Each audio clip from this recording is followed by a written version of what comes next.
This is One on One.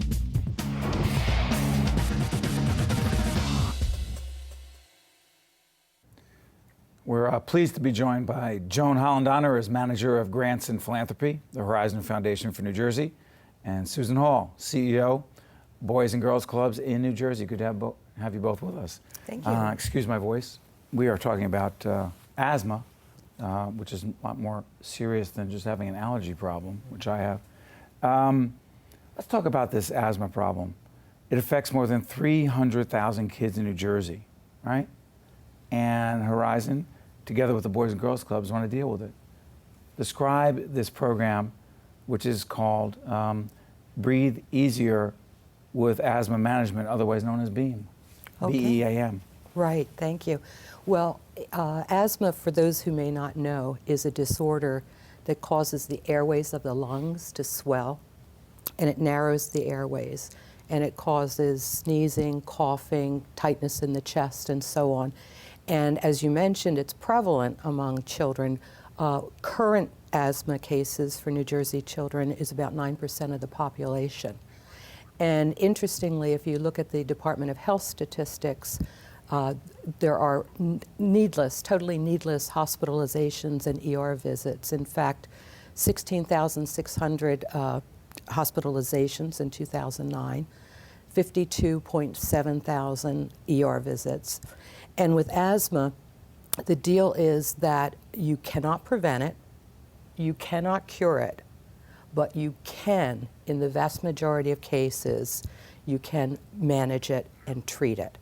So we decided that asthma was such a significant problem, and it meets the Foundation's mission. The Horizon Foundation. The Horizon Foundation for New Jersey, to improve the health, well-being, and quality of life. That's what you do. That's what we do. And if you're talking about children, think about that as a parent. You've got your 6-year-old. The 6-year-old is having an asthma attack, the wheezing, the shortness of breath. Well, what we've discovered is we can manage that for most people. So we designed a program where we're going to be working with the Boys and Girls Clubs in New Jersey, and Susan can explain the attributes of that. Describe exactly how it works as we put the information up on the website. We're going to be piloting the program in 12 of our clubs throughout New Jersey and in 8 counties. The BEAM program. The BEAM program. And the kids will be exposed to learning about what asthma is. First of all, telling them what it is. Telling them what it is, just the basics. So this will be children that might have asthma already, but might not have asthma, so know nothing about it. Are they getting screened as well? They're going to be How getting they get screened screened? well. Susan, how they We're getting going screened? to bring in health professionals, and they will get screened individually. We'll have a referral service for the parents. We're actually doing a parent engagement evening where the parents come in and the parents get to learn a little bit more about the management program. So it's a whole step process that we're doing to introduce the kids to asthma and have their understanding, because it's not just about having the asthma themselves, but having a friend that has asthma. So, why is that important? well, triggers. What do you know if your friend might be having a symptom of an attack? So the more that the children are aware of this, then they can be helpful to their friends and saying to them, you better go, take your inhaler or whatever it is that they need to do. Let's talk about this. Say through this program, the BEAM program, you realize, Joan, that a kid does in fact have asthma, then what?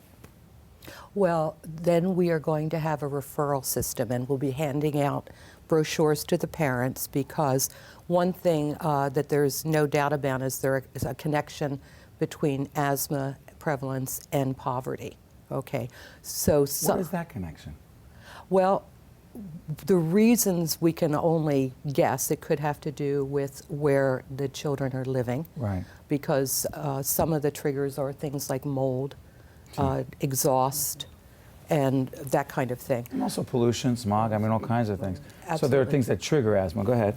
Right, and a lot of children living in poverty are in environments where those are very prevalent. So that's the main factor there, is poverty linked with asthma. Also, there's differences in the demographics. African Americans tend to have higher rates. Then that's followed by Hispanics, followed by Caucasians. And a very interesting tidbit, asthma is much more prevalent among boys over girls in childhood. And then it switches in adults. Do we even know why? No. Oh, Jesus. Here's another one you probably hear. We need more research. Of course, right?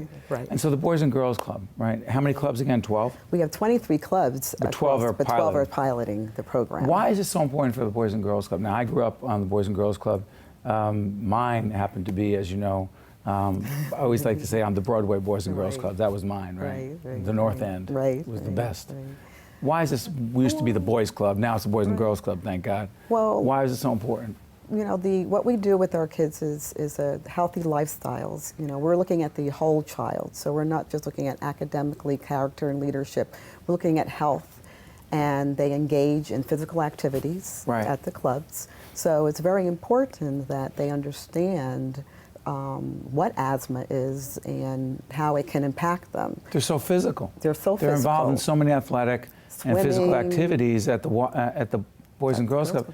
If they have a problem with asthma, you got to be all over We it. have to. So not only do our children need to be aware, but our staff also need to be aware. So it's an education that's going to happen for everybody in the club. But don't you have to also protect those kids if some of them have asthma and they're involved in athletic activities?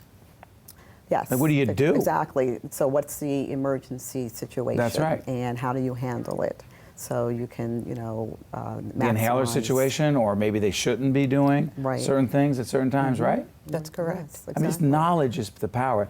It's a public awareness campaign, right? Very, very much so.